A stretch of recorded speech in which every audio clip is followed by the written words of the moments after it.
What's happening, guys? Today I've got a bit of a different setup going on. So I want to do a complete full build of a SQL agent and showcase every step of the way, just so you can understand the thought process a bit better. And you also get to see how quickly we can spin something up that's actually really good. And this video was inspired because one of my members inside the community asked a question on how to do this. So if you want to join the SQL community, it'll be the first link down in the description below. Right then, so let's get started. So we have N8N here. So this is a completely brand new workflow inside of N8N. And the first step that we have to do is essentially add the AI agent. So we just do a normal agent. We can see it has the chat and then the agent. So here we have the main agent that we use in most of the scenarios. It is the tools agent where it has the ability to make calls and perform different actions. But the one that we actually want is, we can see that there's a bunch of different agent types inside. So you have a conversational agent, OpenAI functions agent, and each one kind of has its benefits. But the one that we actually want is a SQL agent. So we choose that one. We can see the data here has changed. So it says data source. So this is where we connect to the database, what type of database it is. So you can either do a MySQL, Postgres, or SQLite. I'm going to choose MySQL for this setup. And then we have to connect to that database. So we're going to select credentials.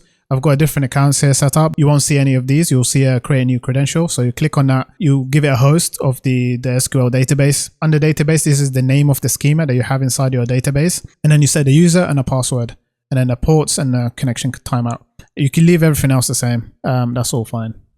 And if you actually want more information, you can always go into the docs and be able to have a step-by-step on how to connect the database. Right, so we have that connected. So I already have one set up. It's the demo account. Then we have the prompt. So we'll just keep it the same for now, and then you'll see how we can actually progress and make this a bit better. So it just takes the prompt from the chat interface at the moment. Let's also quickly look at the different options that we get with the SQL agent. So we can specify tables that we want to ignore. We can specify sample rows, and we can include how many samples we want to pass the agent so that it's able to see the structure of the data and be able to generate queries better. And we also have the prefix prompt and a suffix prompt. These I won't touch just yet. I'll keep them default for now. Let's look at the database and how I actually created that. So for this demo, I basically just went on ChatGPT. I was telling it what I was doing. So I told it I'm building an SQL agent, create a database, realistic sales table. And then it came back with the results, and then I asked it to do 100 rows. So we've got 100 rows of data, and I asked it to give it to me in a CSV format. So all I had to do is basically just copy that, go inside my cursor, and basically just paste in that data, and then save it as a CSV file. We're then able to upload that data to our SQL database via this simple script. So we're using just pandas to load in the file. So we read the CSV file into a pandas data frame. Here I'm just doing a random sample of 5, just to see it all like loaded in properly. We got a custom ID, order ID, shipment, year, just a bunch of different columns and categories that we want to do some analysis on. Here we have like an example of a electronics store selling different products, and this is like the sales data basically. So the next step is we have to connect to the database. So we use SQL Alchemy here, and basically we just have to do the connection string here is you give it the username and then a password, and then that's where the address is, and then you pass it the name of the schema inside of the database. And then all we have to do is just say data frame to SQL. This is the table name, so we put it under orders. This is the connection, and if it exists, we can just append it. Index false, we don't want to include the index. And then we just run that, and everything should be inside of our database. So here I've got MySQL Workbench, which allows me to control the database. So here you can see like we have the sales data, and then underneath that we've got the tables, and then underneath the tables we've got the orders. So we can see here we have all the data, 100 rows inside of our SQL database. Right, so the data's in, that's all good. Let's go back to the workflow. Right, so now we're ready to add a model. All we have to do is just click on this button, click Anthropic's model. I found that the Claude model works really well with this one, with SQL agent. So that's the one I'm using. I'm using Claude 3.5, the newest one. For memory, let's not worry about that for now. Right, so let's just give it a quick test. As a start, let's just do a simple question. What was the total revenue last year? Very nice and easy, simple question. Let's see what it does. Right, so we've got the answer. I didn't actually expect it to get it the first time because I didn't actually specify what day it was, but it kind of managed to overcome that. And so it said for the last year, 2023, the total was 47,000 etc. One thing I want to pay attention to is the logs on the side here. So you can see there's a lot of back and forth that happens between a model until it arrives at the answer. And this is kind of like the downside. It uses a bit more tokens to finally arrive at the answer. However, it's doing so because it basically does a lot of checks. So here it's saying do not make any DML statements. So basically don't delete the data, don't modify the data or drop the columns, etc. So that we make sure we're only just doing querying, we're not actually modifying the data. So it's just a security feature. If the question is not related to the database, say I don't know, it has a query SQL tool. And this is what actually goes and fetches the query from the database. So it submits the query and then we get a response. It also has an info tool. And this one is to get a list of the tables inside of the SQL database. So the process here is that it receives a natural language.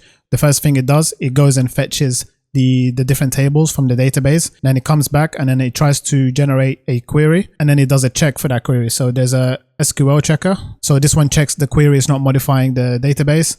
And we can see this in the sort of logs here. So if we go down, this is what I've put. What was the total revenue last year? The first step is that it looks at the tables inside of the database. So it calls the list tables SQL and then it goes to the next one and it basically gets the list of the different tables and then it generates a query. So this is what it tried to generate. It wanted to do 2022 first, and this is probably why it ran so many times back and forth between the model until it arrived at the right answer. So essentially what it does, it tries to generate a SQL query and then it does a check on that query, and then one of these should be able to basically say yes, so this query doesn't contain any nulls or unions or whatever. So it does all these checks, and once it passes, then it actually executes the query. Right, so let's actually fix this, because basically, so it doesn't know the current time, and this is why it took a really long time for it to get the answer. I feel like it only managed to do this because it probably did a search to look at the data inside of the database, and then it realized that the only year was the 2023.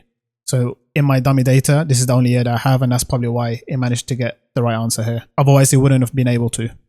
But let's fix that. So inside of the AI agent, go to add options, and then it's the prefix. No, it's not the prefix. It's the suffix prompt. So yeah, essentially here we have the question, which is the input, and then it says thoughts. But what I want to do before the question, I want it to give it today's date. So we have to select expression here because we're using a variable. And all we're doing, we're saying today's date is now, and I formatted it in this way because of that's how the dates are inside of the SQL database. So now that we have the current date, it should be able to handle queries that are time related. So let's go back and give this another go. I'm just going to ask the same question again and see what happens this time. One thing we have to keep in mind with this one is that it does take a little bit longer. So it's not your typical chat. This one was a lot faster than the last time. But yeah, we can see that it took way less tries to finally get the answer because now we have the current time and date. So this actually takes a really long time, these agents, because there's a lot of back and forth and a lot of query validation before it's able to execute that query to the SQL database. So it's not your typical fast response customer support agent. However, this is still 100 times quicker than someone having to manually ask these questions and going through the data, trying to find the answer. Right, so let's give it another question. This one, a little bit more challenging. I want it to give me a breakdown of the monthly revenue by category. You can start to see the power of this and the different applications that we can start to use this for. Right, so we can see here, we only got January and February, right? I know that the data actually goes up to April, so this is not correct. And I'll show you why. So if we go into the SQL agent, we add another option and we have the limit. So this is the maximum number of results to return from a query. And we don't want 10. Let's add that and just make it 100 for now. And if we check the logs quickly before I rerun it, we'll actually see where the limit is getting used. So on the query, we can see here at the end of the SQL query, we're saying the limit is 10. But now that we've updated it to 100, we should be able to get the correct answer. So give me a breakdown of the monthly revenue by category. So this time it came back with the right results.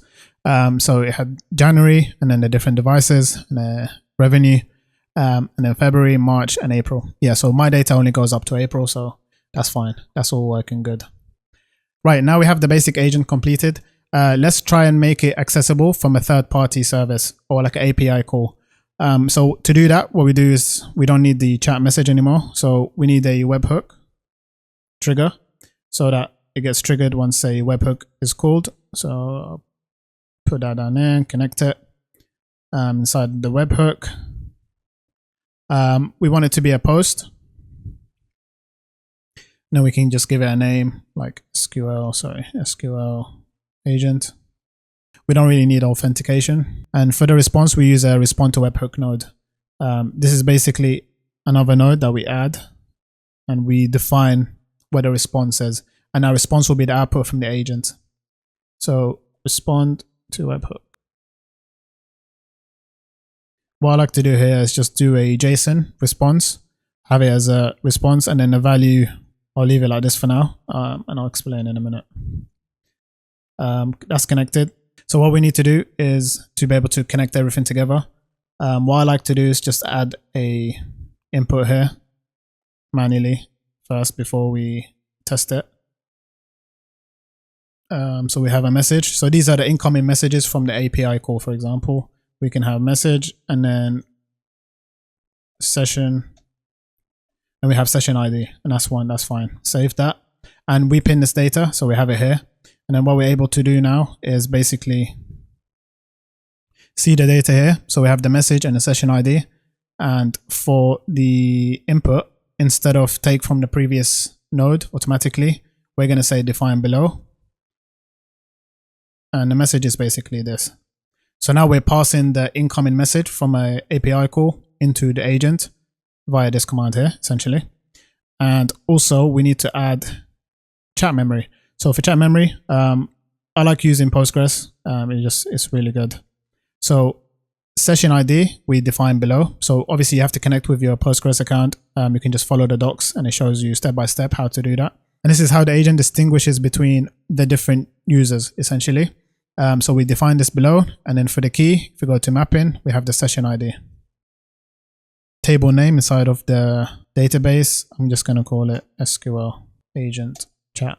And then for the context window, 5 length. So this is like how many interactions it keeps track of. So we have the chat memory, got the model agent respond to webhook, and then I just run through everything and just test the workflow.